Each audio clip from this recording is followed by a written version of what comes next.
right. Shalom, Lord in Christ. This is the Israelite School, Universal and Practical Knowledge under Commanding General Yohana. We have been taught and called to teach the so-called Blacks, Hispanics, and Native Americans that we are the children of Israel. Tonight's class is the Tuesday Brotherhood class, and we're going live before the nation to give you the truth of the matter. And we're going to go ahead and kick it off with 1 Corinthians 4:10, if I could. So tonight is the Brotherhood class, and what we're going to talk about is a lot of the essence of being a brother and what it's like to have a good friendship.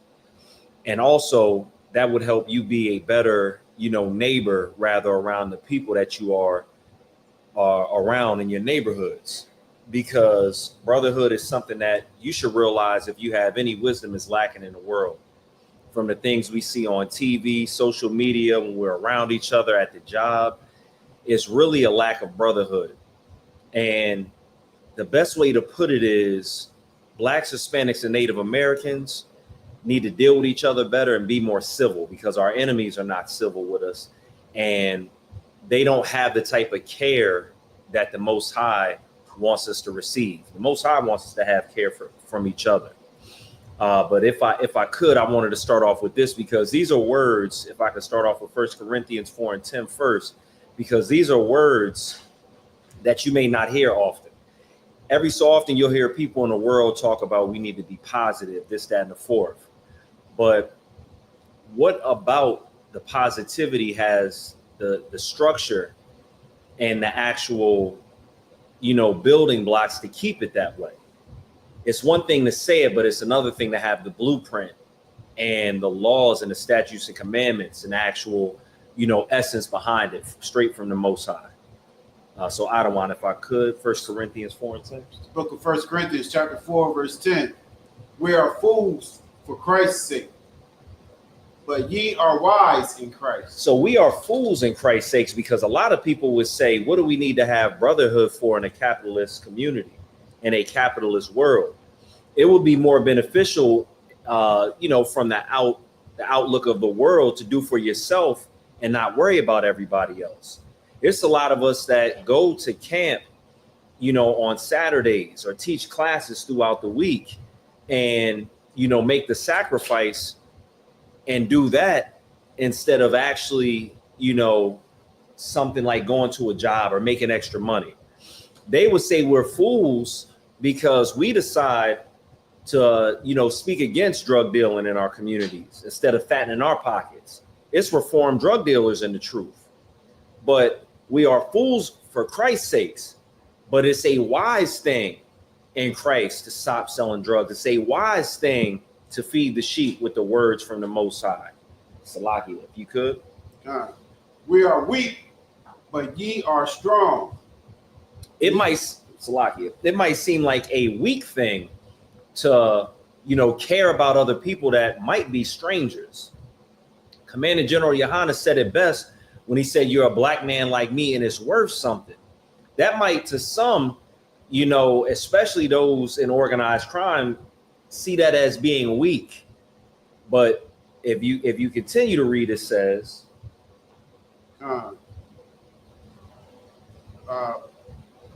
ye are honorable. But ye are honorable. It's an honorable thing to care about your brother. It's an honorable thing to care about your sister. Because even though I'm saying brotherhood, that is a blanket term for the brothers and the sisters. When I saw something unbrotherly on the news. It was a father who apparently had ran down a police officer after his son was gunned down. And I'm not specifically talking about the situation that happened with the cop and the son, or the father and a cop. But what I am talking about is the family going up and pretty much being so loose with their forgiveness of somebody who the Most High has said are our enemies. That was very unbrotherly for the members of the family to do that. They should just speak on having prayers and uplifting words for their family members that are going through this, because they lost the son and now they lost the son's father. But they're concerned about the outlook of what the enemy feels like. And whether the brother that ran down the cop was wrong or not, because I don't know the exact situation. One can assume that, of course, you shouldn't, run down a police officer, but have some decorum when you're going up and speaking, and you have the loss of your nephew or your cousin or whatever it is with your family. We should show brotherhood. If we can read that one more time from the top, and then we'll get to the next verse. Book of 1 Corinthians chapter 4, verse 10. We are fools for Christ's sake, right? But ye are wise in Christ. We are weak, but ye are strong. Ye are honorable, but we are despised. We're despised. When you look at us going to camp, when you look at us being on these videos, we're despised. Just for being a brother and telling another Black, Hispanic, or Native American man that they are from the bloodline of the original children of the book. We're despised for that. They'll say something to the effect of, well, Christ doesn't have a color, or it doesn't matter, where the Most High was concerned with Christ's pedigree because he is from the tribe of Judah, and he descends from the king of Israel, which is King David. So it does mean something, but we're despised for saying it. If I could we get 1 Corinthians chapter 1 and verse 20?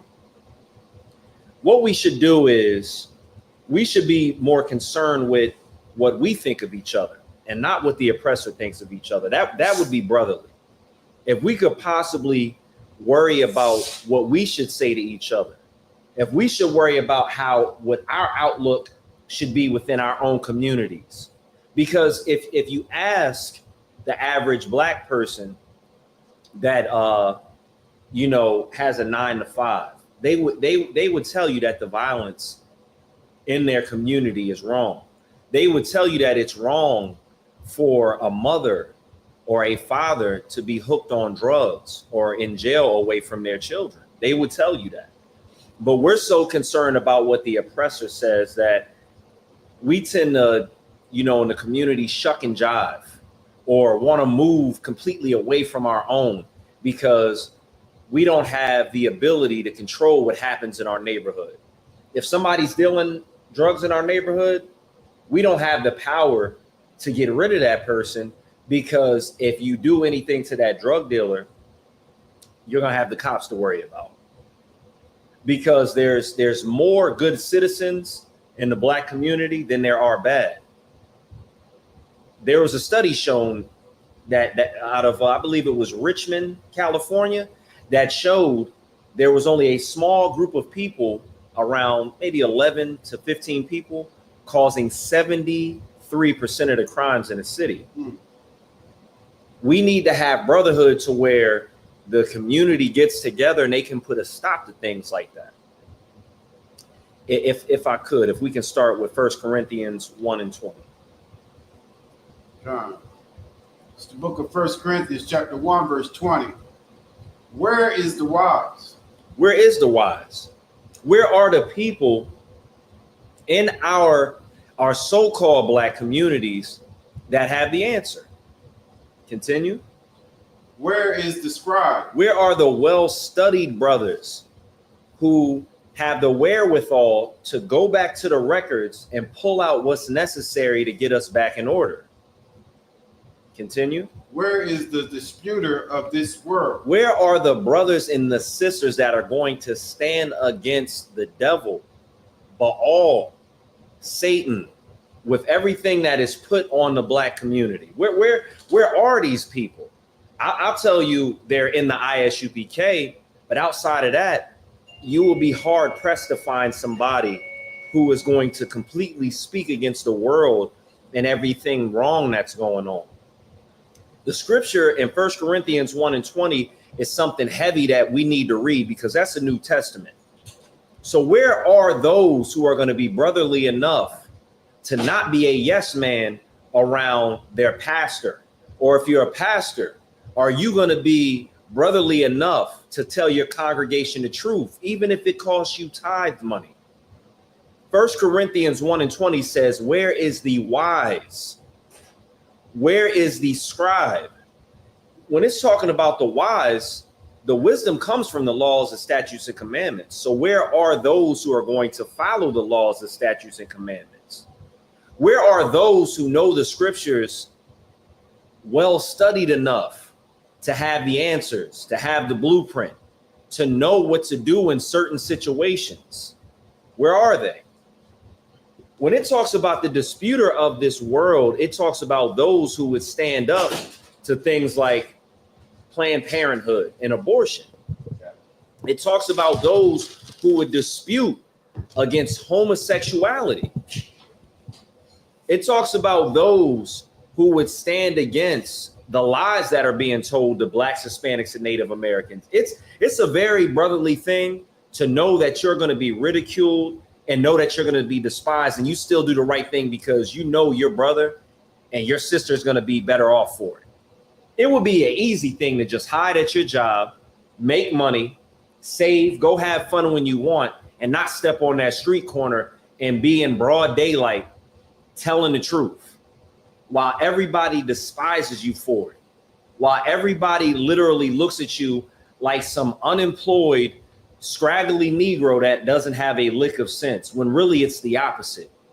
When really the Lord is refining us to be just pure like gold, when the Most High is using us to be a brother, or even the sisters that tell the sisters the truth and pull them out of the muck and pull them out of being dead. But where are these people? They're in the ISUPK. We're being brothers because brotherhood is something that is not lacking in the ISUPK. And it's something that if there is a situation where unbrotherliness is happening, if that is a word, it will be corrected. That's right. Through counsel. That's right. If we could, Adawan, if we can read that from the top. And Salakia, we're at 1 Corinthians chapter 1 and verse 20. Book of 1 Corinthians chapter 1, verse 20. Where is the wise? Where is the scribe? Where is the disputer of this world? How many times do you see someone like Lil Wayne, or you see somebody like, what's another person that doesn't go against the grain? They just make their money, make black people look like caricatures of themselves. Let me get another, because I know Lil Wayne for sure. Cardi B. Yeah, we have all of these people in the industry, in the music and movie industry, that they won't speak against the world. The scriptures say that we are supposed to prophesy against these kingdoms. That's what we're doing in here. But outside of here, what are they doing? And the reason why I keep making the comparison is because it's who you should follow. When you're in the ISUPK, you're not necessarily following a man and a man's rules.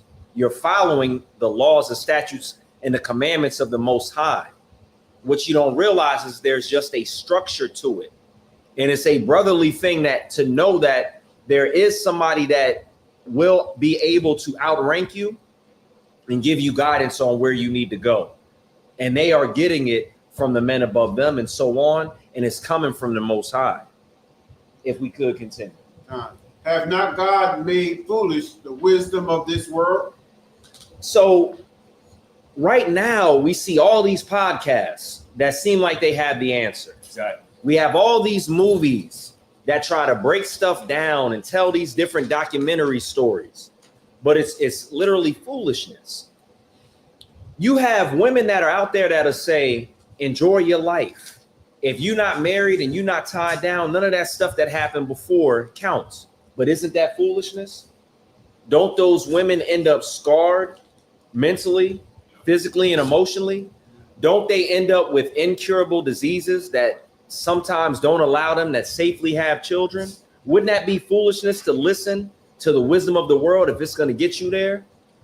Brothers, if there are people in songs telling you that, or they're showing you a lifestyle that is contrary to being able to live safely, isn't that foolishness? When a brother says you should be pretty much in the hood whipping work till you get a cramp in your wrist. You should pretty much cut everything off and it's money over everything. Isn't that just pure foolishness? How many brothers do we see that are idolized by people in the world that talk a lot of game, and now they just food for the worms? They're nothing. Right. They're just a memory. There's something that is in pastime. They're an image on a t-shirt. Isn't that foolishness? If you could continue. Verse 21. For after that, in the wisdom of God, the world by wisdom knew not God. By the own wisdom of the world, they don't know God. And by the wisdom of God, they don't know God either, because in order to have the wisdom of God, you have to follow the laws, the statutes, and commandments. So if you don't follow them, you don't know them. And if you're following the men of the world, if you're following every heathenistic practice, you don't know God. You can't even get a whiff of what brotherhood and sisterhood is like, because you don't know how to treat each other. It's unbrotherly to sell drugs because you're taking somebody's mother away. You're taking somebody's father away. You're turning somebody into, for all intents and purposes, a zombie that is not a productive member of the Black community. You're destroying us from within, and you're using the tools of our oppressor to do it. You didn't manufacture the drugs. The oppressor did. You didn't manufacture a lifestyle to where it's just so promiscuous that you would name a lip gloss after an STD. Right. The oppressor manufactured that. And for money, we're unbrotherly enough in our community to sell it to our own people. You know who's not going to do that to their own people?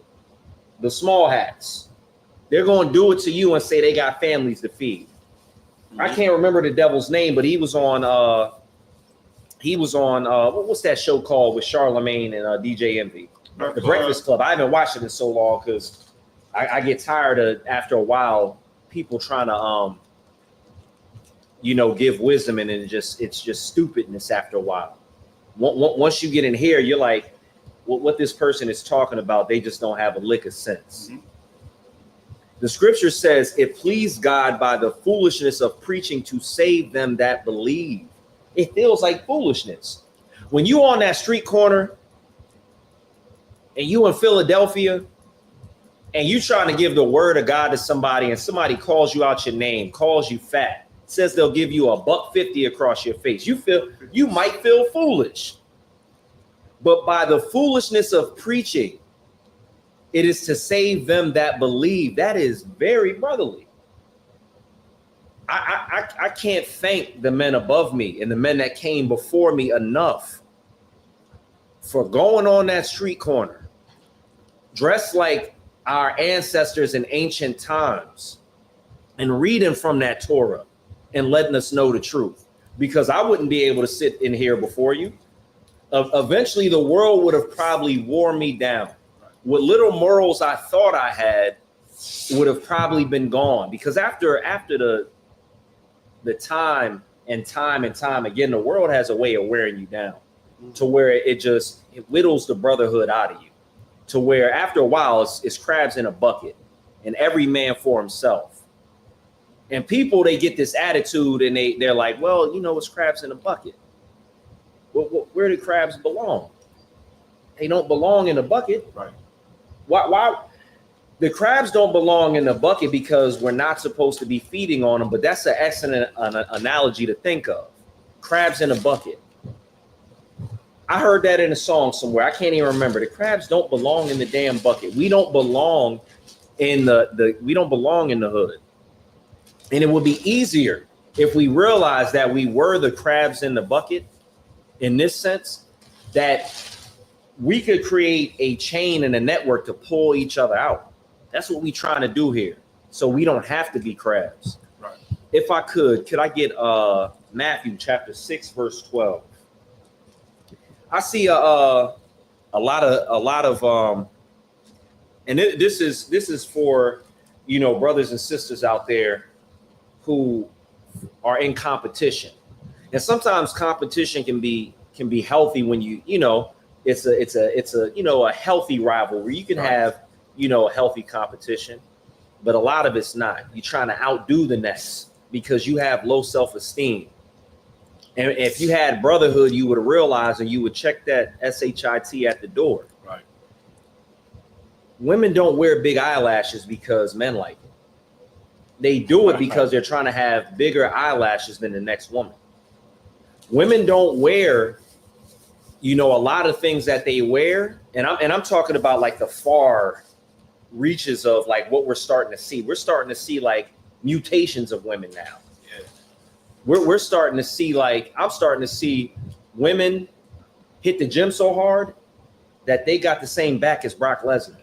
God damn. Like that, you're at this point, you're in competition with other women so much that you're destroying yourself. You're fighting against your biology. Men are in so much competition. There's a term I remember from a movie. It was called peacocking, to where you wear all this fancy stuff. This is something that comes from the oppressor.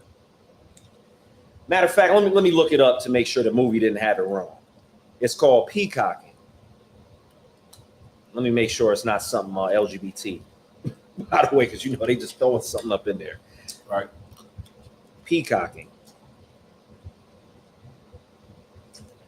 All right, let's see. All right, so it says, this is the Urban Dictionary. I'll censor anything else, anything, out of pocket that comes out of it. It says peacocking, referring to, in context of the Urban Dictionary, refers to the behavior of someone, particularly a man, who dresses in an outrageous or attention-grabbing way to stand out from the crowd and impress others, often with the intention of attracting the attention or showing off. So that's what I see in the Black community now. This is something that came from the oppressor, but I'm starting to see I still see men starting to wear like tight clothes or extremely baggy clothes, like baggier than the 90s in the 2000s. And you in competition with a brother, and it doesn't lead to anything. You in such competition with a brother that you'll wear a $60,000 to $100,000 necklace in a neighborhood that doesn't have anything in that neighborhood in number worth that. Right. And then wonder why it creates animosity. We need to be brotherly. We need to have mercy on our brothers and sisters. And everybody don't got to be a broke B or a broke N-word just because you found out how to make six figures on OnlyFans. Right. Like, it don't got to be like that. And Salakia, what's the verse we at? Matthew 6 and 12. If you could, Officer Kaash. Kamal Khan. Book of Matthew, chapter 6 and verse 12. And forgive us our debts as we forgive our debtors. So what's that from? That's the Lord's Prayer. That's in the Lord's Prayer. I heard Rick Ross one time in a song, and I've said this before. I believe it was Rick Ross. He said, "God forgives, I don't." Mm-hmm.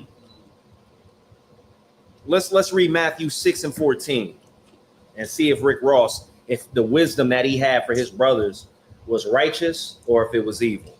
Because he said he don't forgive. He said God forgives. Mm-hmm. Whatever 50 and Rick Ross got going on, I don't believe anybody lost their life over it. That should have been put to bed a long time ago. All that does is breed further, ammo for the CIA to use and program us to hate each other and not have brotherhood. But I digress. If you could, Matthew 6 and 14. Khan. For if you forgive men their trespasses, your heavenly Father will also forgive you. So if you talking about you don't forgive, God does. God is not going to forgive you in that situation. Exactly. Continue. But if you forgive not men their trespasses, neither will your Father forgive your trespasses. Told you I wasn't lying. God is not going to forgive you. We have to remember forgiveness is something that builds brotherhood. We're going to eventually try to get to the friendship of Jonathan and David, and then on contrary, the animosity that Saul had towards David. Right. But I personally remember what it was like to have friends in the world when you're growing up. And your friend group can mean the world to you. But if you're not raised on how to treat each other, if you're not raised on how to resolve situations, friendships can literally turn into nothing, to where you're just strangers. I like rap music, you know. Even, I ain't gonna lie, even the negative songs, they got a little beat to it. I just don't let it get in my soul and my spirit. But I remember Nas said, he said, a thug changes and love changes and best friends become strangers. I might have, you know, messed it up a little bit, but that's true in the world. Right. Like I don't see a lot of friendships in the world now that last and are able to withstand the test of time nowadays, because of just all the mixy activity that happens. If I could, can I get let me see. Let me get, if I could, Matthew 18 and 15. Because this is something that we know in here, but we should always remember it. You got an issue with a brother, don't go behind a brother's back and tell a whole bunch of other people the issue that you have with them. If you have an issue with somebody, even when a sister has an issue with her man or another sister, or a brother has an issue with another brother or his own family, you think it's wise to run to social media and just tell all their business? You think it's wise to, instead of going to them and tell them the transgression and the sin they committed against you think it's wise to, you know, just get upset and bring it to social media? Or you get mad and you start talking about them. Oh, they got, you know, doodle streaks in their drawers. They got roaches everywhere. They got this, that, and the fourth. I always knew they wasn't an ain't, blah, blah, blah, blah, whoop-de-whoop. But instead of going to the person and saying, yo, when you did such and such, it affected me in this way because I thought we were better than that. When you did such and such, you cost me this amount of money, or whatever it is. But social media is everybody's outlet. Everybody wants a piece of clout. Their motivation is not even to resolve issues anymore. It's to, you know, just grandstand, peacock, and just, you know, step on somebody to be taller. That's what's going on nowadays. If I could get that verse. It's the book of Matthew, chapter 18 and verse 15. Moreover, if thy brother so trespass against thee. If a brother does something to you that you don't like, if he says something out of his mouth wrong to you, if that brother borrows something without asking. I remember one time, one of my friends, his brother had took somebody's Jordans that was his real good friend. Yeah. He can't find the Jordans at his house. He sees them on the street walking with them. They can't resolve the issue without getting to a fight. And even though the brother was wrong, you're not right for knocking him upside his head and tussling him out in broad daylight in the streets over some Jordans. Let's read that verse again from the top. Khan, Matthew 18 and 15. Moreover, if thy brother shall trespass against thee, go and tell him his fault between thee and him alone. The Jordan example is extreme because you know you're right. But there might be somebody who does something and they don't even realize what they've done. And then you hold that animosity in your heart. And now every little thing they do, even if it is literally with no malice and it's innocent, because you let that demon continue to work on you, every little thing they do is pissing you off now. You can't stand to be around them.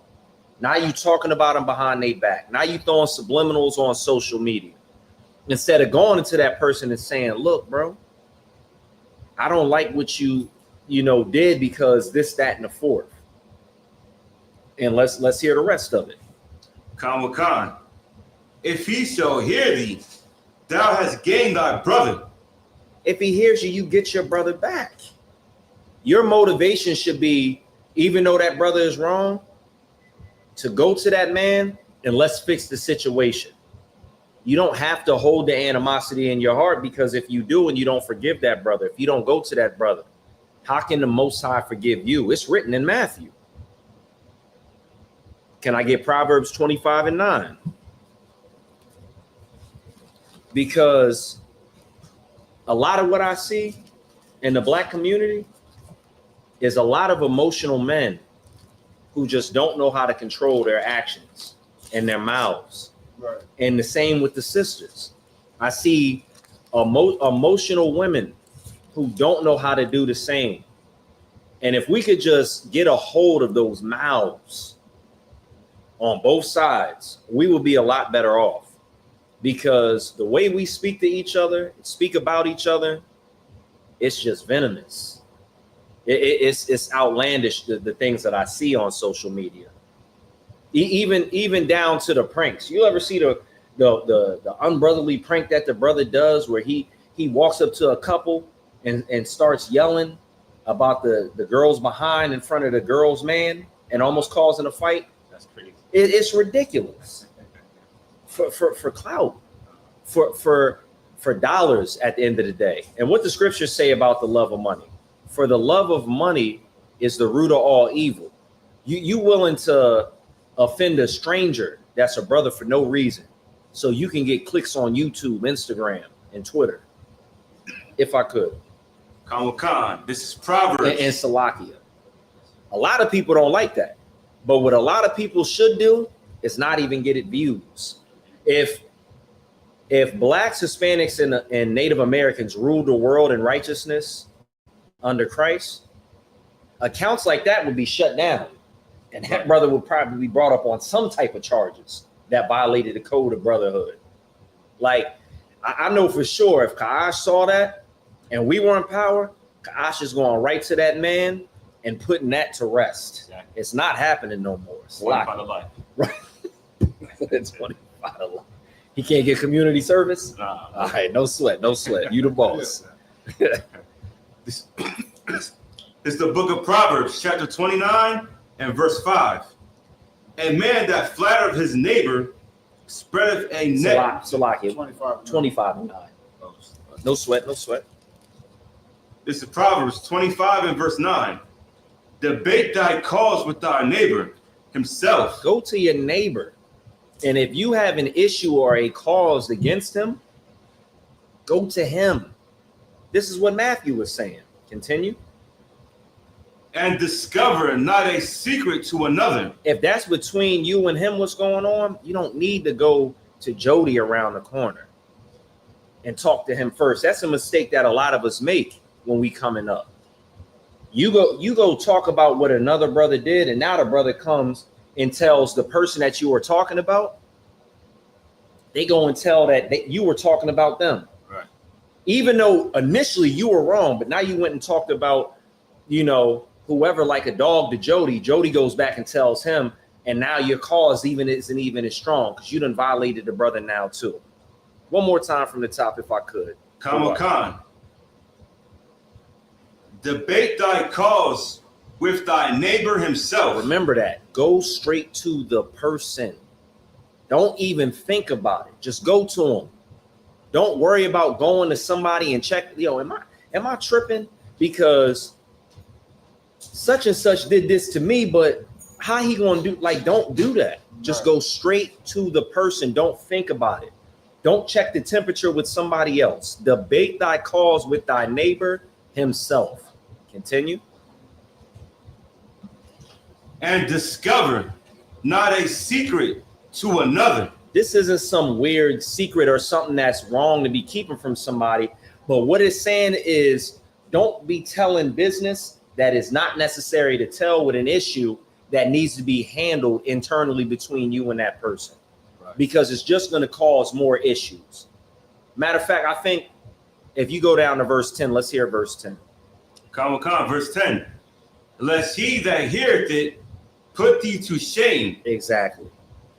And thy infamy turn not away. Like, we need, like, if I could. Earlier we read, let me see if I can find it again. when it says be, but ye are wise in Christ. When we were reading 1 Corinthians 4:10, that is a wise way to handle it. Some people would think it's foolish, but it is a wise way to handle it.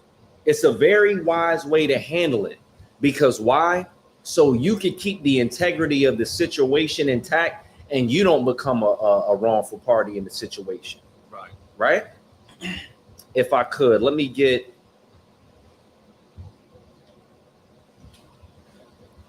let me see.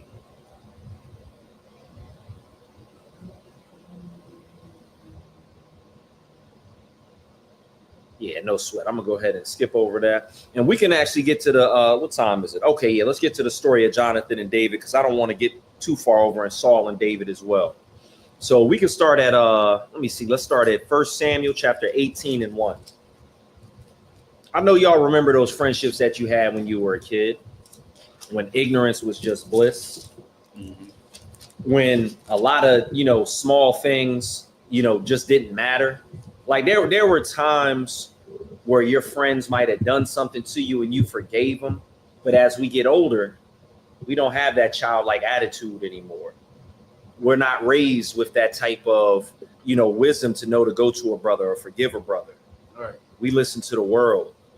So all of the friendships, if you think of all the great friendships that you started out with that you no longer have, a lot of them could have just been solved with simple tools from the scriptures. Just simple. A lot of them could just weed out the bitch assness in the situation. But now you got people who you at one time loved, that you would have fought and died for, that you can't even stand to be around. You don't even really remember those good times. There's not an ounce of brotherhood left in the relationship that you once had. That friend is a stranger, like Nas said.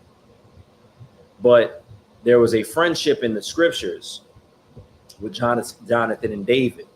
And then there was also an unrighteous hatred with Saul and David that Saul had towards David. And let's look at this and dissect this if we could. Khan. 1 Samuel chapter 18. And if I could, I'm gonna just get there and read along with you so I make sure I don't skip over nothing. The why. All right, I'm ready. 1 Samuel 18 and verse 1. And it came to pass, when he had made an end of speaking unto Saul. Salakia.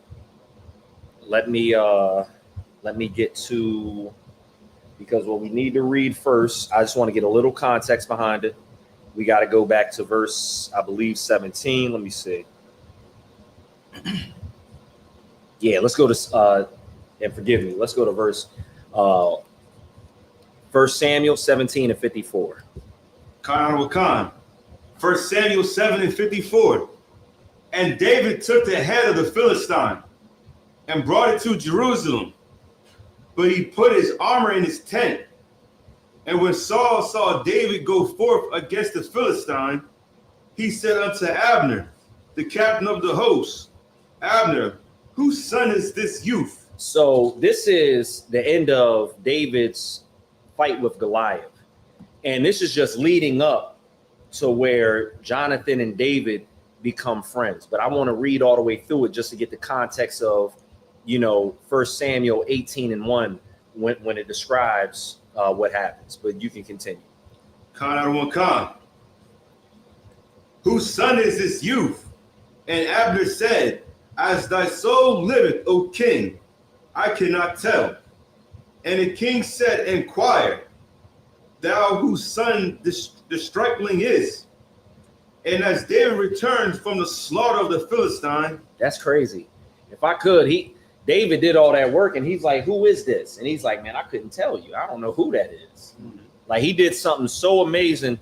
King Saul was impressed by it. And this is something that we should pay attention to. At first, King Saul is so impressed by it that King Saul is like, yo, who did this? Who is that? Whose man's? Yeah, whose man's is this? Like, yo, like what?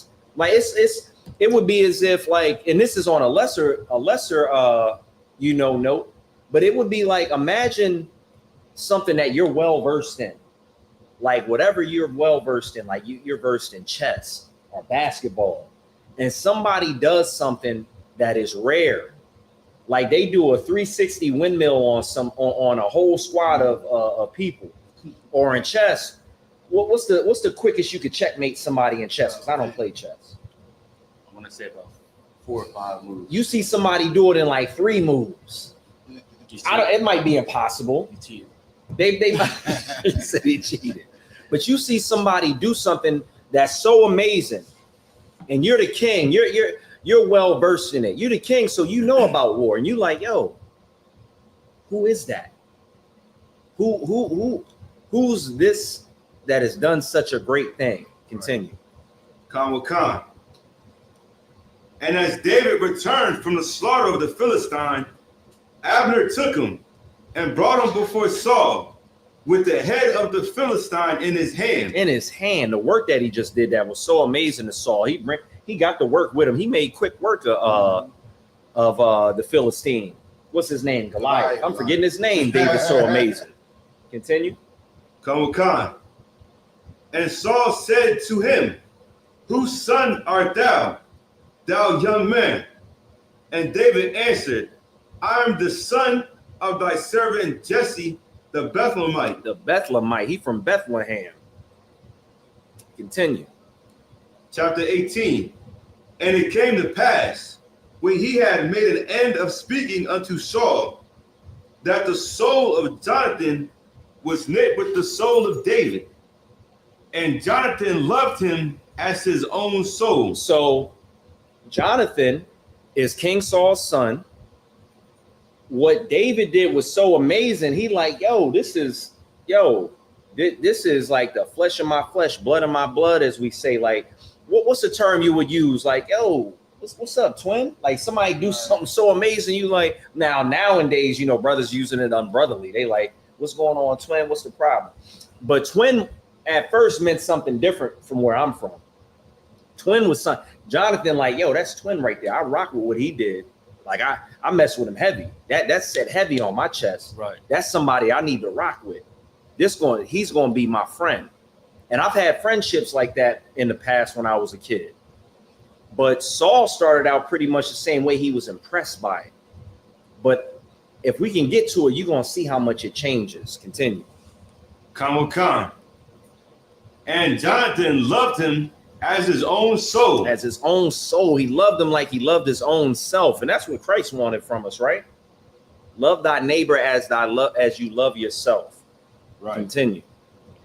And Saul took him that day and would let him go no more home to his father's house. Saul took him up out of where he was from and put him in a great place, lifted him up from amongst his peers and raised him up. So far, this is a good thing. He's showing brotherhood at first, right? You had a question, sis? Okay, no sweat, Salakia. But you see it's starting off good. It seems like it's brotherly. So far, Jonathan is brotherly. Right. So far, Saul is brotherly. Let's continue. Khan. Then Jonathan and David made a covenant because he loved them as his own soul. Ace Boon Coon. From the womb to the tomb, they brothers. They are brothers like no other. Y'all ever had a friendship like that where you felt like you were closer than actual family? That's how I felt. That's how I felt in the past about friends that I have. Mm-hmm. You don't even really want to go a day without seeing your friend because something crazy happened. You can't wait to talk to them about it. You young, you want to tell them about the girl that you like, right? Or somebody tried to do something. You had to set them straight. And your boy like, you had to do that. That wouldn't have happened if I was there. We would have. That's your friend. Like they made a covenant with each other. They decided that they are friends until the end. Brotherhood. Continue. Khan. And Jonathan stripped himself of the robe that was upon him and gave it to David and his garments. He like, bro, you could have my stuff. I got a brother-in-law that I'm good friends with till this day. He's like a brother. Even though he's in the world, he's not in here. He's like a brother to me. And how many clothes that I've gotten from him. He stayed with clothes. That sound like this. You ever had a friendship like that back in the day? Khan. You have more to say on it? I just want to say I'm still friends with him. Like Most High in Christ. yeah, when I was going to school, he used to come pick me up because I had no car at the time. Right. So he used to come pick me up and drop me off, then go back to his crib and take care of his family. You know what I mean? Like he really looked out for me. And because me and you have friends that are in the world, and we have the wisdom that was given to us and you know, pretty much kept, we know how to treat our friends now. Right. We know how to be good brothers. We know how to bestow wisdom upon our friends and keep that relationship, you know, and you know, God forbid, a friendship does stop, but we know how to be better friends now. But being in the world, I might not be such a good friend. You might not be such a good friend. But you got people that are friends. Me and you are examples. And we have friends in the world. We know how to be good friends. Jonathan and David know how to be good friends towards each other. Continue. Khan. And his garments, even to his sword. He let him hold the Glock. Like that's a real friend right there. Exactly. Like, I got friends. I ain't got nobody that let me hold the Glock. I don't have that. I don't have that. But he, like, a sword is the equivalent. It's something that you use to protect yourself. It's something that if it's a good craftsmanship, it's going to be of a price. You're going to like it. There's certain things that you don't want to part with. They're such good friends. He parted with it. Continue. Khan. And to his bow and to his girdle. And David went out whithersoever Saul sent him, and behaved himself wisely. Mm-hmm. And Saul set him over the men of war. So Saul was so impressed by David, because right now it's not anything of competition. He's still little old David that did something great. Right. He did something big, but it's not really a threat. So we back to Saul, and Saul has gave him the grace of letting him be over the men of war. Continue. Khan. And he was accepted in the sight of all the people, and also in the sight of Saul's servants. People starting to love David. They starting to rock with him too. They're starting to appreciate the type of person and the type of spirit that David has. Verse 6. Khan. And it came to pass as they came, when David was returned from the slaughter of the Philistine, that the women came out of all cities of Israel, singing and dancing. Oh man, they giving him his props. Mm-hmm. David got that clout now. David's doing the work of the Most High, and he's following the orders of the king, and by proxy, everybody is coming out and they're singing his praise. What's going to happen because of David being sung praise for what he does? Let's see. Khan. To meet King Saul with tabrets, with joy, and with instruments of music. And the women answered one another as they played, and said, Saul have slain his thousands. Saul slain his thousands. Saul was out there putting in work. He got a double out there. Continue. And David his 10,000. Damn, David got that triple double. David went out there and put that work in. They sung and said, Saul, he put in that work, but David, man, he really laid it down. David really did something that was so amazing that they comparing David's accolades to the king. And a lot of times that can get in somebody's head.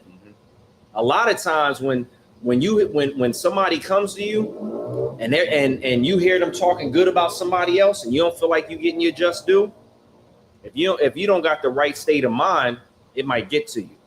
Let's go, verse 8. And Saul was very wroth. He's mad about it. Yeah. You mad. David is a young man. You the king. You own everything. not own, but you have control over everything. And I'm guessing that you are very much up in age. What's that saying? They say wise men or old men are for counsel, young men are for war. Like if I'm up in age, if I'm in like my 50s, 60s, and I'm going out to war and I catch 1,000, and then my son's friend catches 10,000, I'm like, yeah, young boy, I raised him right. I'm not going to be thinking I'm in competition with him. Right. But Saul, he had the wrong spirit. He was unbrotherly. Go ahead. Nah, it's heavy because Saul, a man like Saul has a fragile ego. Right. You know what I mean? He got them big eyelashes. Yeah. A little feminine. right. He wants the big eyelashes, Salakia. And like, you supposed to, you're like you're the children under you, the people under you. You're supposed to want them to do better than you. Exactly. You know what I mean? Because that just means that you're growing. You know what I mean? You're doing the right thing by teaching them to be better than you, and that's the sole purpose of it, so they don't make the same mistakes. Right. That's excellent. I'll never forget the feeling that I had when one of my friends had bought his first house, Right. And then when it was time for me to move to a better place, I didn't even buy. I just was renting a nicer spot. There was jealousy there. Yeah. And it was like, I don't even understand the jealousy because number one, I'm renting in this situation.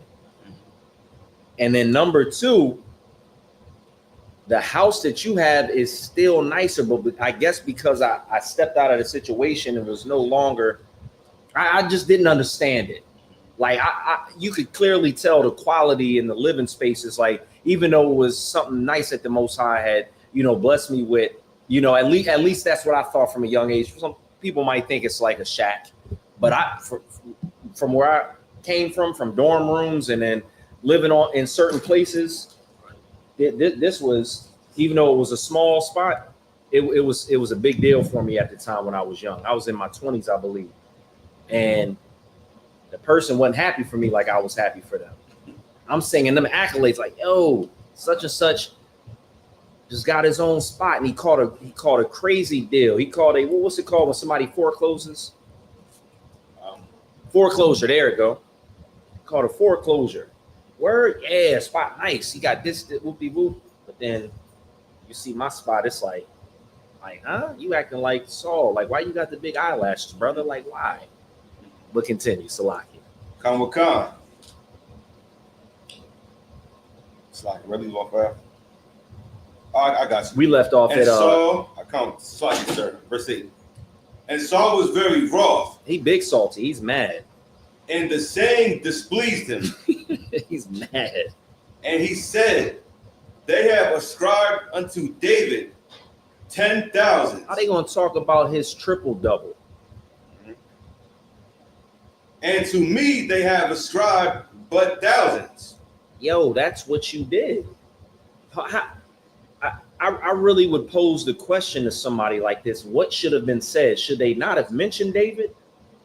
David, he falls under you. So whatever you do, or excuse me, whatever David does, the king is still getting the accolades from it, right? It says the saying displeased him. And he said, they have ascribed unto David 10,000s. And to me, they have ascribed but thousands. And what can he have more but the kingdom? Now he like, yo, they about to take the kingdom from my hands and give it to David. What we need to realize in our community is just because somebody gets something great doesn't mean you lose anything. If everybody gets theirs, I will. But just because, let's say the water, I don't want. Let's say Lakarab. He get raised up, and now Lakarab is an officer of 1,000. And they talking about his camp speaking. I can't then look at Rob. Matter of fact, Salakia. Let's change it. All right. Let's say Rob gets the officer of 1,000, right?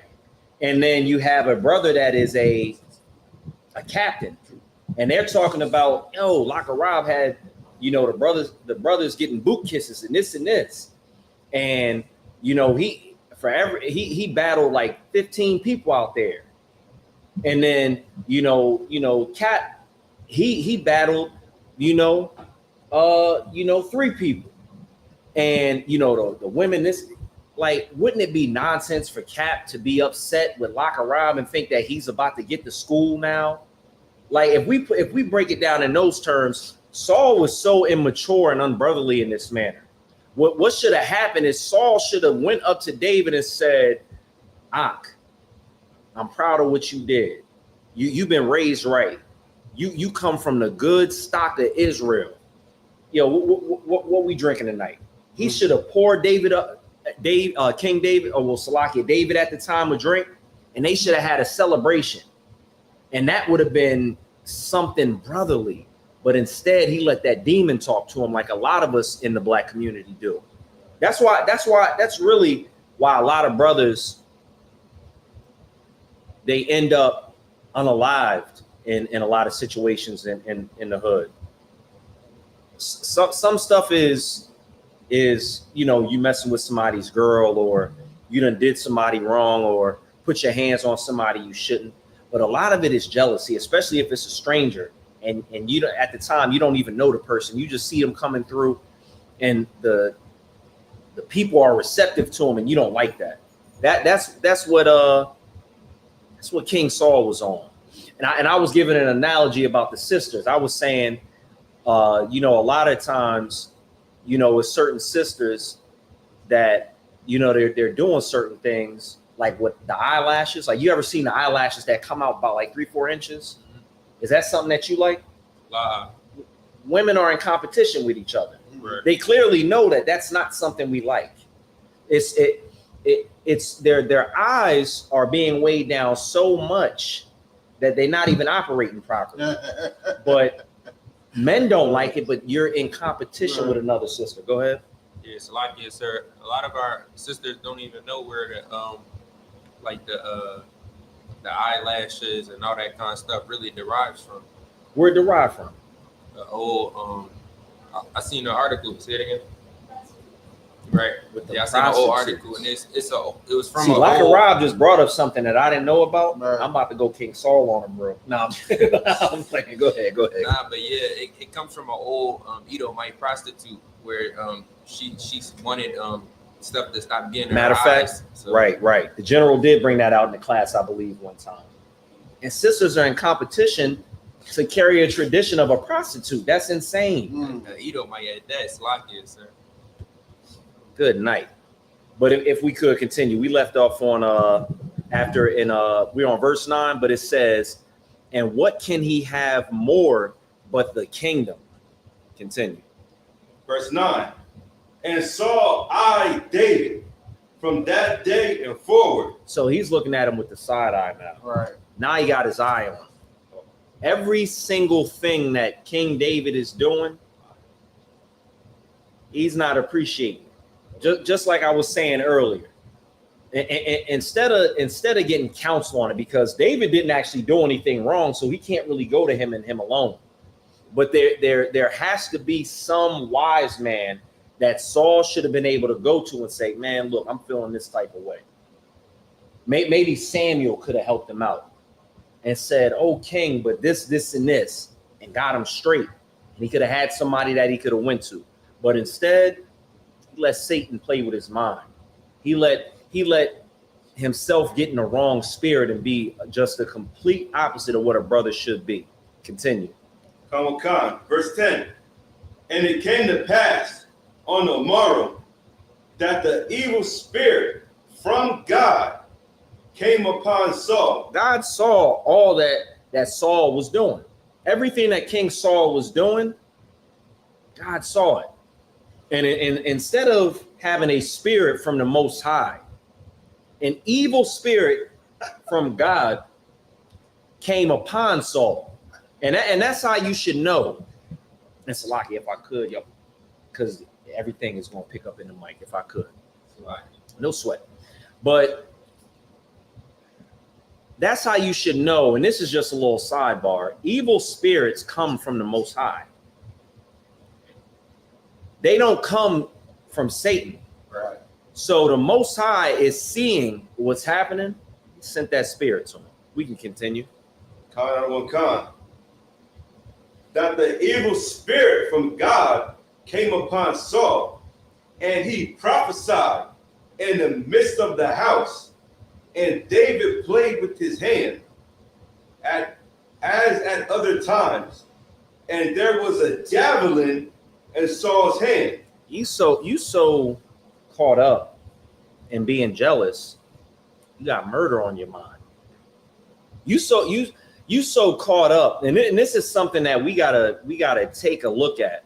It's one thing to be jealous, because we're all humans. We have emotions, but what are your actions behind it? What are your plans behind being jealous? Like, are you in your mind deciding to do something diabolical because you're not liking the fact that somebody else is getting accolades that you feel like you should be getting, to the point of you want that person to cease to exist? Imagine if Saul would have been successful in weeding David out and getting rid of him. And now the Most High put somebody else in there, because once you did that, you don't deserve to be there anyway. How many different Davids got to come to where you don't no longer want to put a javelin? The Lord would have had to send, 10, 15 Davids? Go ahead.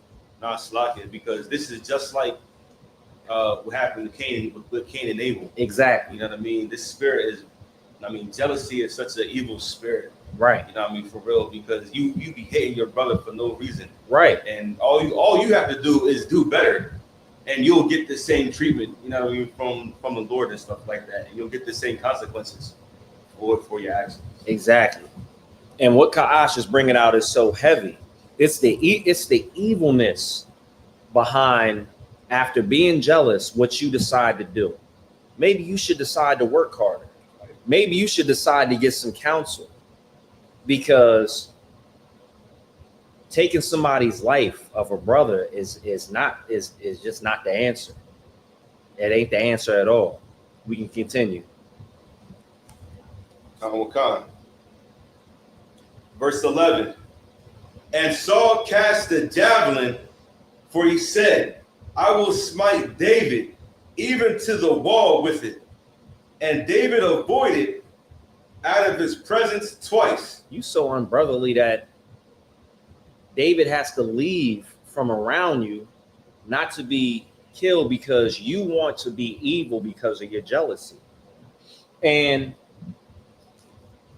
what we need to start doing is checking each other, because if you look on social media, the amount of negativity, the amount of just wrong information and the wrong, wisdom is just far outweighing the good. There was a and I don't know his actual lifestyle, but what was the brother that was recently he had his life taken in Philly?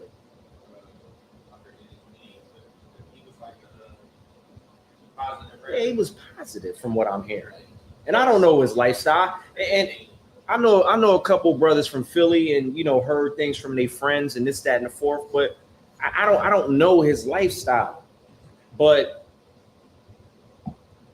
if you take a brother's life just because you're jealous or because you want his chain, yeah. And I heard people talking about they took his chain. Like, for what? What can you do with the chain? If you jealous because somebody got a Scat Pack or a Hellcat, once you take the car, how long you gonna be able to actually drive the car before you get caught with it and your life is taken by the police or that person's family or somebody that loves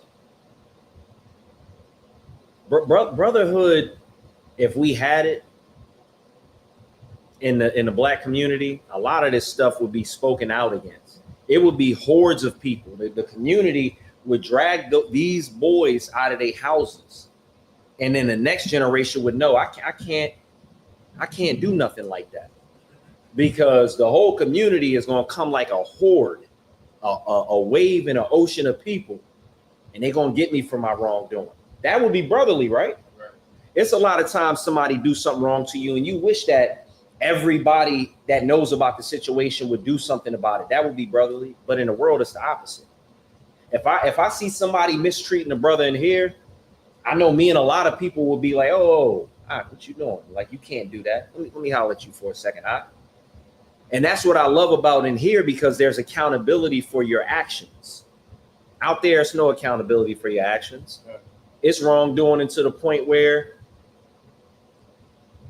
you feel like in order to get back what somebody took from you, you got to do something drastic. And if we just had a small amount of brotherhood, and we didn't let the oppressor come in and decide how we treated each other, we'd be a lot better off. It would be a lot less King Saul activity out in the hood. If we could continue. And I think we picking up at verse 12. And Saul was afraid of David, because the Lord was with him and was departed from Saul. Saul is like, man, the Most High done left me, and now he's with David. And then you so jealous, you don't even go to the Most High and say, Lord, whatever I did, forgive me. Don't depart from me.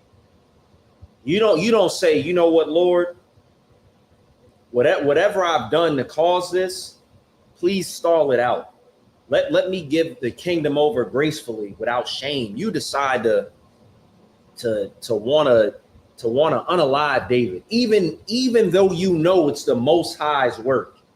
You just so unbrotherly and just so dastardly that you don't care. Continue. Therefore, Saul removed him from him and made him his captain over 1,000. And he went out and came in before the people. And David behaved himself wisely in all his ways, and the Lord was with him. He decided to be wise in everything that he did. And let's see how Saul felt about that. Wherefore, when Saul saw that he behaved himself very wisely, he was afraid of him. He doesn't even want to use that to the advantage of the people and himself. He's like, man, this is a disadvantage to me. He's wise. Like, this is pure, unadulterated hate for your brother, because you want to keep something that at this point you don't even deserve to have.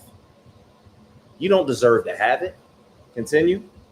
But all Israel and Judah loved David, because he went out and came in before them. He went out. He was the people's champ.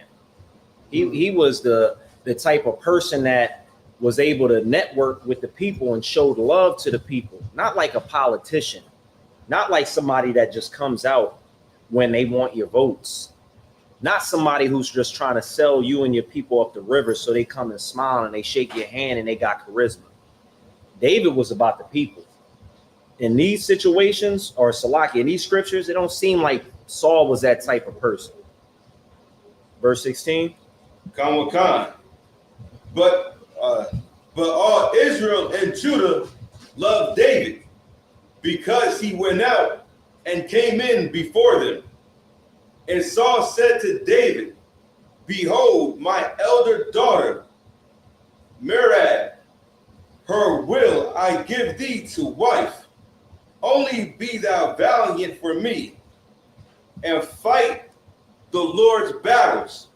For Saul said, let not my hand be upon him, but let the hand of the Philistines be upon him. So he trying to set up him for the downfall. He's to the point where he's like, you know what? Since the Lord is with him, I'm not even gonna put my hands on him. I'm gonna go ahead and send him to war and let him die. I'm gonna let the Philistines take care of it for him. Go ahead. And that just jogs my memory, because David did that to Uriah. So I would say that's an instance where, was it Uriah? It was, I believe that was his name. Yeah. Where Okay. Right.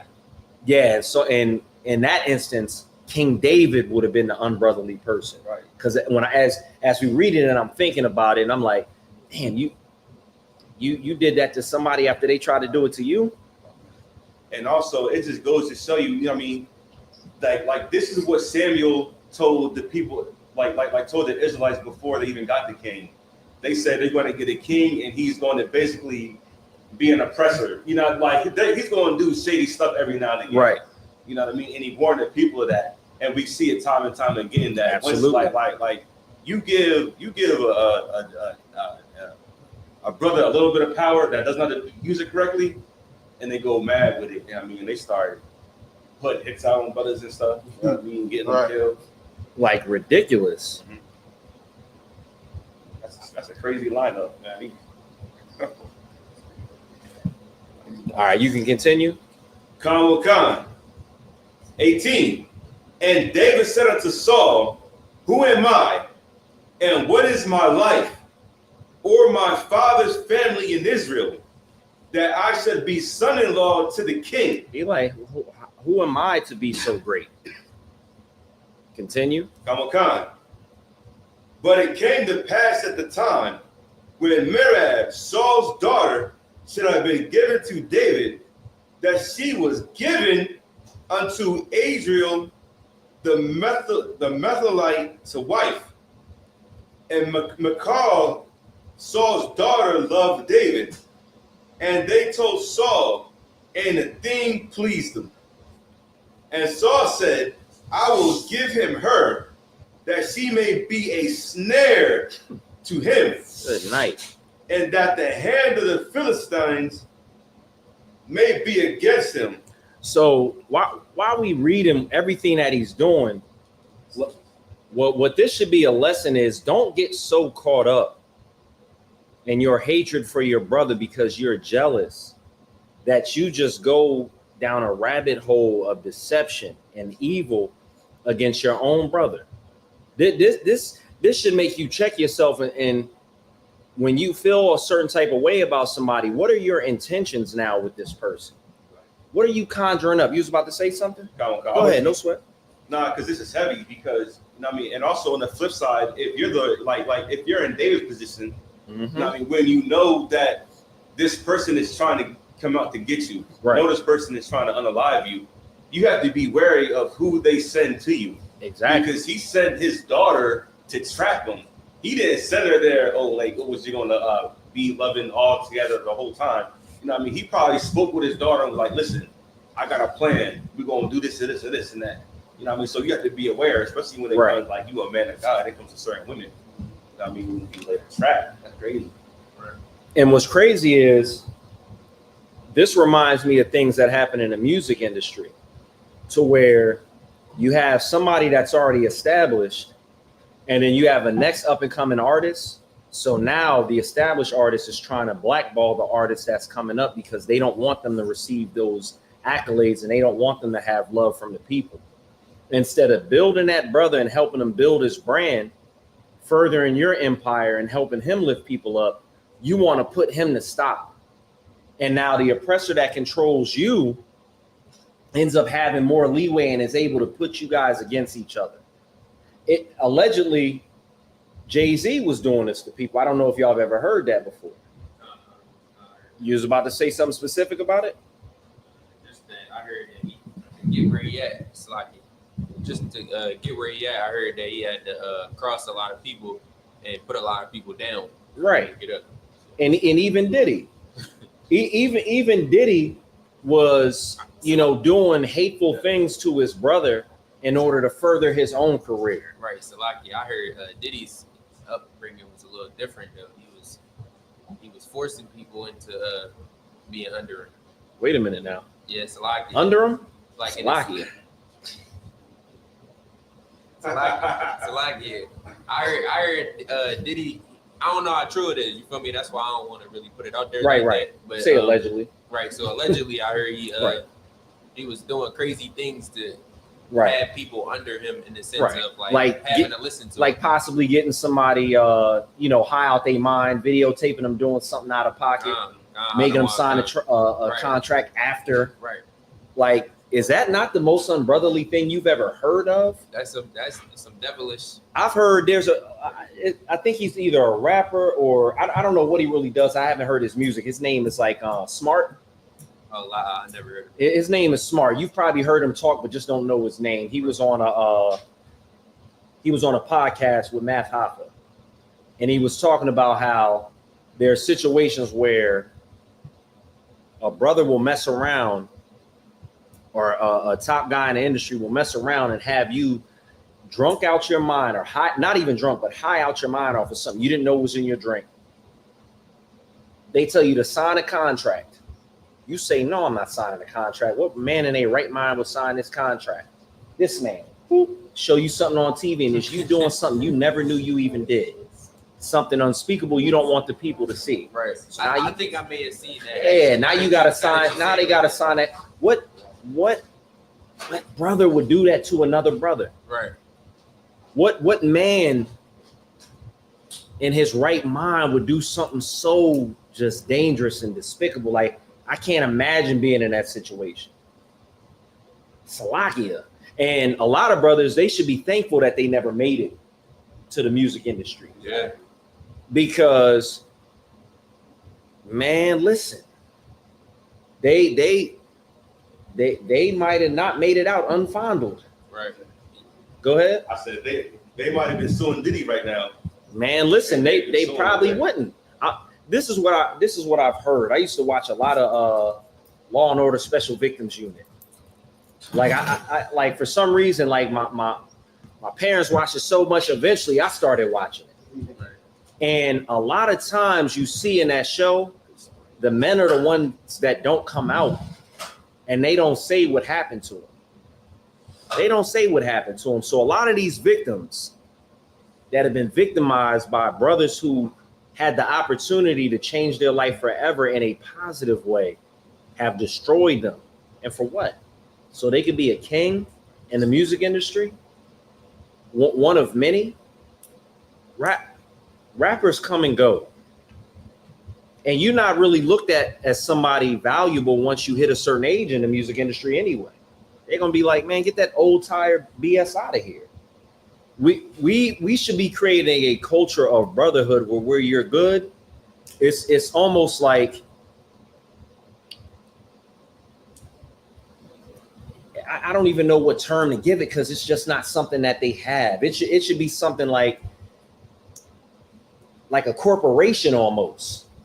There should be corporations of great rappers that are treating each other like brothers and dealing with each other wisely and brotherly. But instead, y'all got videotapes of somebody getting their back blowed out and using it against them, which is crazy. They're gonna find the wrong brother to do that to, and ain't nobody leaving that room. Nobody's leaving that room. Forget the contract. Forget music. You done took something from a brother he can never get back. And for what? For money? With dead oppressors on it? For what? Salakia, where we at? Salakia. We're on verse 22.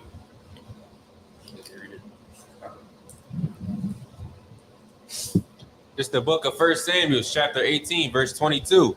And Saul commanded his servants, saying, commune with David secretly, and say, behold, the king have delight in thee, and all his servants love thee. Now therefore be the king's son-in-law. And Saul's servants spake those words in the ears of David. He still got the crafty counsel against David. He's still doing things that are undermining what a brother should be. Right. And this is the king. This is our king. This is a leader. This is somebody that's above every single child of Israel. All the sheep. This is the shepherd that we have. Today, if you look at pastors, if you look at people in the movie industry, if you look at politicians, they're pimps. They're just pimps. They're people that are selling us up the river to their father, the devil. Saul in this instance is doing purely the work of the devil. For what? Jealousy? Continue. Okay. And David said, seemeth it to you a light thing to be a king's son-in-law, seeing that I am a poor man and lightly esteemed? Still wise. Salakia.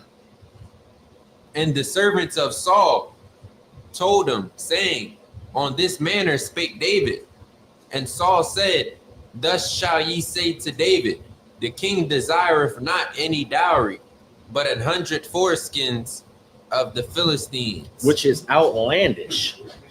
I don't even know why he wanted that. Why you want that? Yeah, right. Why do you want that? That is crazy. Continue.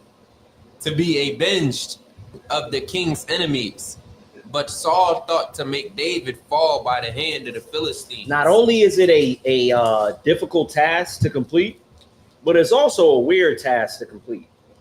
They didn't really have like the what are those called, the nitrile, the gloves back in the day. Yeah, right. They didn't have the doctor's gloves in the day. David had to go out there and follow the king's orders. He sent them out there for something diabolical. Right. Continue. Okay. And when his servants told David these words, it pleased David well to be the king's son-in-law, and the days were not expired. Wherefore David arose and went. He sent them to walk for a cheesecake, like making it a band when Diddy did that. Go ahead, Salakia. He and his men, and slew of the Philistines 200 men. And David brought their foreskins, and they gave them in full tale to the king, that he might be the king's son-in-law. And Saul gave him Michal, his daughter, to wife. You know how much that probably pissed Saul off? They're telling him like, yo, man, he just came through and he just did everything he needed to. Like he was him out there. He was him. King David, just David at the time, had the spirit of the Most High. The Lord was with him. Right. Saul sent him out there on some fugazi mission to get him killed. King David came back strong. I know you got to understand the demon that is literally playing with Saul's mind at this time. When all he had to do is be a brother and go seek counsel from somebody who he can seek counsel, because kings can seek counsel. There has to be a counsel for the king. It can't be a whole bunch of yes men that are going to say, yeah, send them out for them foreskins. You know, send them out for them. Continue. Okay. And Saul saw and knew that the Lord was with David, and that Michal, Saul's daughter, loved him. And Saul was yet the more afraid of David. And Saul became David's enemy continually. Damn, you made an enemy out of a brother over nothing. Go ahead. We're gonna keep moving because we got a little bit more to read. Because there's parts about Jonathan I want to talk about as well. Okay. Then the princes of the Philistines went forth, and it came to pass after they went forth that David behaved himself more wisely than all the servants of Saul, so that his name was much set by. Right. We can go to 1 Samuel 19:1. And Saul spake, Salakia, this is 1 Samuel chapter 19, verse 1. And Saul spake to Jonathan, his son. So just to remind y'all, David and Jonathan, they made a covenant with each other because they're the best of friends. And what we used was the example to talk about how you had a friend during childhood that was your friend that you don't really want a day to go by without seeing. We've all had friends like that, or at least normally that's how you grow up. Some of us may not have that experience, but a lot of us have that friend where you talk to them on the phone so much, not really a day goes by. It's not too many secrets between y'all. Y'all the best of friends. That's the type of person Jonathan was with David, even more so. Read. Okay. And to all his servants that they should kill David. So Saul went to David's best friend, which is his own son, and said that they should kill David. He can't get rid of him with the Philistines. So instead of being a brother, he's doing something the complete opposite. Right. He's trying to get rid of this man. Read. But Jonathan, Saul's son, delighted much in David. And Jonathan told David, saying, Saul, my father, seeketh to kill thee. Now therefore, I pray thee, take heed to thyself unto the morning, and abide in a secret place and hide thyself. And I will go out and stand beside my father in the field where thou art, and I will commune with my father of thee, and what I see, that I will tell thee. How many men in this situation, like especially if your father is a king, because a lot of brothers might not know what it's like to have to go against what your father, not even go against what your, well, yeah, to go against what your father wants to do. Right. Like a lot of men might not be able to stand 10 toes down against the will of their earthly father when their father is wrong. It's a lot of, I remember a movie where, y'all ever seen this movie called Never Back Down? Yeah. A lot of people don't remember this part of the movie, but in the movie, the main character's father was drunk. The main character was a child, but he could have drove. The father ended up getting into an accident and unaliving himself. The son didn't stand strong enough against his father doing wrong. A lot of men can't stand up to their fathers. Right. Jonathan was a brother and did that. He's doing the right thing on both sides. He's standing up for King David, and he's standing to his father and letting him know that it's not the right thing that he's doing, but he's doing it in a respectful, brotherly manner. Continue. Okay. And Jonathan spake good of David unto Saul his father, and said unto him, let not the king sin against his servant, against David, because he have not sinned against thee, and because his works have been to thee ward. He spoke very good. highly of King David. He spoke highly of David in that instance. King Saul was already on a mission to unalive him. But this brother right here, Jonathan, decided, no, I gotta let my father know what's really going on out here. I gotta let my father know what's right. I gotta be a brother. He didn't have respect of persons in this instant. He didn't just stay quiet. Some people, they might be a little intimidated. He's the king, he's your father. Relationships with fathers and sons, they might not be the same way they are today. Like there's certain instances, you remember you know how highly esteemed the king is. You go before a king. Remember what was that story with Esther? You go before the king without being called, you could be unalived. Like a king is a different type of beast. And he is standing before his father and letting him know that it's not right what he's doing and he shouldn't do this to David. That's a brother. That is a brother. Some people might just crumble under that. Let's continue to read. Okay.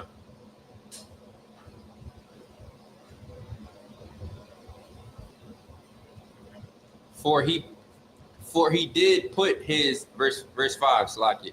For he did put his life in his hand and slew the Philistine, and the Lord wrought a great salvation for all Israel. Thou sawest it and didst rejoice. Wherefore then wilt thou sin against innocent blood, to slay David without a cause? And Saul hearkened unto the voice of Jonathan, and Saul sware. He swore it. As the Lord liveth, he shall not be slain. As the Lord lived, like he swore unto God in front of his son. Let's continue to read. And Jonathan called David, and Jonathan showed him all those things. And Jonathan brought David to Saul, and he was in his presence, as in times past. And there was war again. Salakia. And David went out and fought with the Philistines and slew them with a great slaughter, and they fled from him. And the evil spirit from the Lord was upon Saul, as he sat in his house, with his javelin in his hand. He got the javelin again. Like he's ridiculous. Like you can't even. I like at this point. I know it's people around Saul that's looking like, yo, what's he aggy about? Like he's washed. Like that's probably what the people are thinking. It's probably murmurs within the camp. It's probably different things that's happening because he's already told a council of people, let's unalive David. So now you looking, this is crazy. This is the worst example of what brotherhood is. Let's continue to read. And David played with his hand, and Saul sought to smite David even to the wall with the javelin. This is such a horrible brother. It says that he sought to, what's this say it? Smite him to the wall? And Saul sought to smite David even to the wall with the javelin. What he say in verse 6 to his son? He said, and Saul hearkened unto the voice of Jonathan, and Saul swear as the Lord liveth, he shall not be slain. You so caught up in your jealousy, letting the demon play, you even willing to, you like, so you ain't gonna kill, you ain't gonna unalive him? Yeah, on bro. That's pretty much what it is. Y'all ever see that meme where they're like, yeah, on bro? You ever see that? It's like a way that instead of saying, well, what's the normal way if somebody's telling the truth? What would they normally say? I'm dead serious. Say it again. I'm dead serious. Nah. What they normally say on my kids. Oh yeah. They normally On my say, mom. yeah, they swear to something. The on bro is just like, yeah, I got you on bro. You like, don't got him. Right. But in this, he swore, he on broed to the Lord. This is this. So if we literally just take objectively a look at our community today, we can literally see that the spirit of Saul is all throughout the black community when it comes to brotherhood. Like it's all throughout it. Like I know there's been times where we've been around brothers to where you feel that feeling like you might have something good happen to you, this, that, and the fourth. And you feel that weird vibe coming from them. That's the spirit that Saul had. Like all these great things that David is doing in the name of the Lord. He's being humble. He's being wise. Saul just can't deal with it because he's not a good brother. But a feeling and actions are two different things. Right. There's going to be times where you're tested and you're going to feel jealousy rise up in you. There's going to be times where you feel that, where you feel like, man, if this person gets this is going, but that's not the case. That's a demon talking to you because that demon knows the situation you're in. The demon is looking at it like, man, I'm gonna get him up out of here, man. Easy. He's Right. going to be so jealous that he's just going to be the type of brother that just destroys everything. That's the type of people that run these fake Israelite groups. What the unbrotherly stuff that happened in what's that called? Sakari. Right. Now what they got now? The House of Buns. Salakia, the House of Bread. The House of Bread. They got something. You just keep making different groups because you got the spirit of Saul. You jealous. What Nasty Nate, aka Right. Bishop Nathaniel, he's all up and through ISUPK back in the day as I don't know if he was undercover or not, but you a cop. And you treating people while you're a cop unbrotherly in the world, and then you come and break up a lot of things, and that's why the last group that I heard of being made, the House of Buns, is out here today. Because you got the spirit of Saul. All you have to do is just listen to the Lord's voice. It's in the scriptures. Hearken unto the Lord's voice. Seek counsel when there's an issue. If a brother offends you, go to that brother. It's literally not only the right thing to do, the wisest thing to do, but it's what the Most High is literally required of us. It's said in the New Testament. So it carries over and echoes throughout the scriptures and the book of the law through all the time, even until today. As it is written, if you got an issue with your brother, go to him and him alone. You can seek counsel if you got a problem, if that demon is talking to you, instead of doing what Saul is doing. Salakia, where we at? And we only got a little bit more, and then we can get ready to wrap it up. Verse 10. Yeah, verse 10. Chapter 19, verse 10. If you could. This is the book of 1 Samuel, chapter 19, verse 10. And Saul sought to smite David even to the wall with the javelin, but he slipped away out of Saul's presence, and he smote the javelin into the wall, and David fled and escaped that night. It's so ridiculous. He had to escape. And this is a carnal analogy, but a brother that comes through with a chain, he shouldn't have to escape with his life because you jealous, because you don't like the way some girl that don't want to deal with you anyway is looking at him. You mad? He got the icy chain. He pulled up in a whatever. What's a nice car that is it just a Hellcat now? Is that what everybody want now? Nah, lie. I mean, there's plenty of nice cars like the Beamers. The Just BMW. whatever is new. Yeah, like whatever, like the Aventador. Right. Nah, well, what's that? Matter of fact, I know what it is. It's that Lamborghini SUV. What's that Urus? called? The Urus. Brother, pull up in a Urus. He got a big chain on. Yeah. The shorties is whispering. Now you mad? You want to kill him? I remember it was some brothers mad at Captain Tazayawan because the girls was looking at Captain Tazayawan because he was tall. The spirit of Saul was on him. Captain Tazayawan came through, 6'8". Brothers is mad at Captain Tazayawan, like he can control his height. Don't be like that. Blacks, Hispanics, and Native Americans, we can build up everything from the ground. We don't have anything really. And you willing to take a brother's life over jealousy. So let's remember, like King David had a friend like Jonathan to the very end. Jonathan was there to speak up for King David on behalf of him when he had to go against his father. He knew what type of man King David was, and he was a friend. Like the love that he had was, and a lot of people misconstrue what this means, but the love was more than like what a woman has for a man. Like, because what happens when a woman get mad at you? What happens? Like it's going left. Your dirty draws is on social media. You getting put on child support. But Jonathan, he was a friend to the end. And we're gonna get ready to end it. But King David was very hurt when Jonathan died. And until the very end, Saul was after King David's life over jealousy.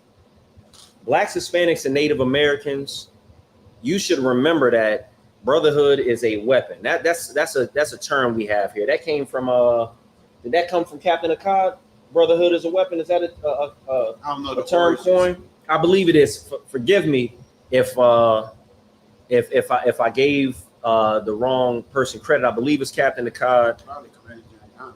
But it could, matter of fact, let's say it came from Commander General Yohana. At the end of the day, we don't have anybody. All we have is each other. I saw something that messed me up on. I'm gonna just end it with this. I saw something that messed me up on the internet. It was this young. I can't, and it's so terrible now. I can't even tell if this was a stud or a young man that was making the video. This is getting out of hand. But anyway, that's neither here nor there. So somebody made a video, and they just did a recap of some clout chasing prank somebody did. And what they did was they took something and they splashed it in a restaurant, got on somebody's back. And the person was like, this black person said they was pretty much ashamed to be black. Based off of what one black person did, they're ashamed to be black. White people are so brotherly towards each other. We want to run from our people and go to them, even though they're not really, but that's the perception. that we hate each other that much, that we will be that unbrotherly to say they're ashamed to be black because one black person slammed a chicken tender and some ranch and got it all over the place of somebody's back in a restaurant. That's what that you. So with that one black person, we all get judged by that. All of us ain't slamming ranch with the chicken nuggets.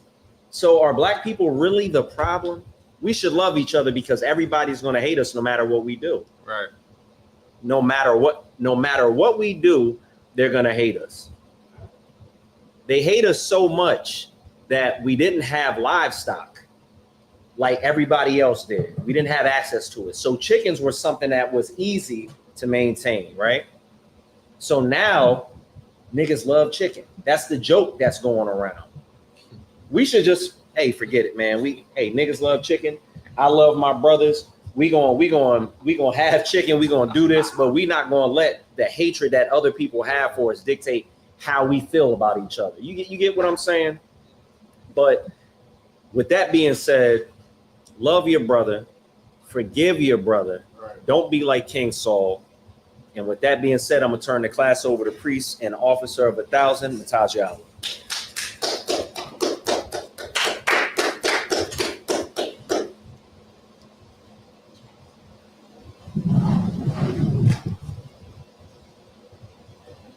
It's coming to you live. Exactly. ISUPK security announcements. Rules for new brothers and sisters. If a new brother or sister coming to the school, they are off limits for 6 months. They are to be saluted only. They are here to learn and check themselves of the world. They need transportation, teacher will arrange it. After 6 months, if a brother or sister is interested in a particular person, they are to seek counsel from the heads. Tithes, which is a commandment. Numbers 18:21, Malachi 3:8-10, these 10 for Hebrew, Ma'ashra. There's 10% for every any increase will give. Priest funds, free roll offers for the priest. It's not mandatory, it's whatever you like to donate. Upcoming holy convocations, we got the Feast of First Fruits coming up on June 8th, Sunday, June 8th. That will be held right here in Smyrna, 202 North DuPont Boulevard, Smyrna, Delaware. If you're in Delaware, come on. All right. Anyone wants to be a trooper in the school, start wearing all black boots, shirt, pants, headband, and scarf. With that being said, individual Michael, please stand. Individual Michael Spot, Michael, Rock, Yahweh Hashem Yahushua Barakathon. Yahweh Sorrows needs to turn with the sister courtesy salute. Individual Michael Spot, Michael, Rock, Yahweh Shamar Alathan by Hashem Yahushua. Yahweh class dismissed.